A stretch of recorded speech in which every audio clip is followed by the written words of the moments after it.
Mastering the Art of Dribbling, a guide to soccer skills. Hello, everyone. Welcome back to our channel, where we dive into the exciting world of English language learning through practical examples. Today, we're stepping onto the soccer field to explore a phrase that's as much about sports as it is about English. Dribble the ball. Whether you're a sports enthusiast or just keen on expanding your English vocabulary, this video is for you. Let's kick off and discover the essence of dribbling in soccer.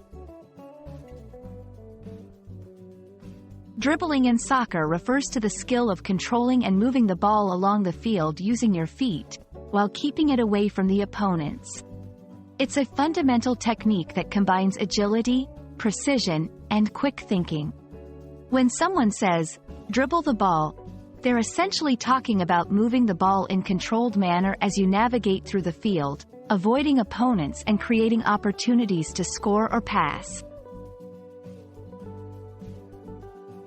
Dribbling isn't just about moving the ball.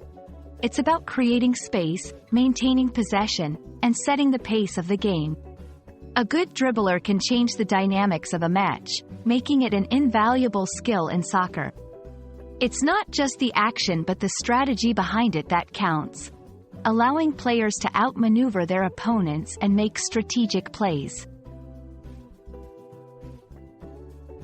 To dribble effectively, you need to master a few key techniques. Keep the ball close.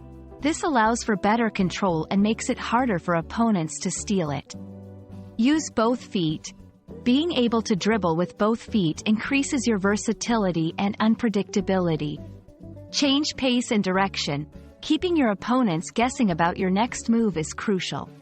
Stay aware of your surroundings. Knowing where your teammates and opponents are can help you make smarter decisions while dribbling. Dribble the ball is more than just a phrase. It's an essential skill in soccer that reflects quick thinking, agility, and strategic play. Whether you're on the soccer field or learning English, understanding the nuances of phrases like this can enrich your experience. We hope this video has shed some light on the art of dribbling and maybe even inspired you to try it out yourself. Thank you for watching, and remember, practice makes perfect.